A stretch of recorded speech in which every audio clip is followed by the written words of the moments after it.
So this is our puzzle now for today, and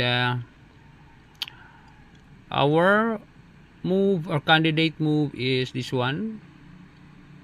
You have to check here, so it's a double check, so it's a first move.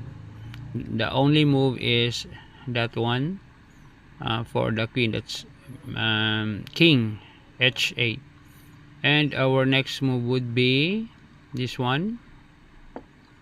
So we try to attack a mate on h7 with the queen with the support of the rook, and then the king captures that, and now the bishop that attacks now becomes the support for the queen.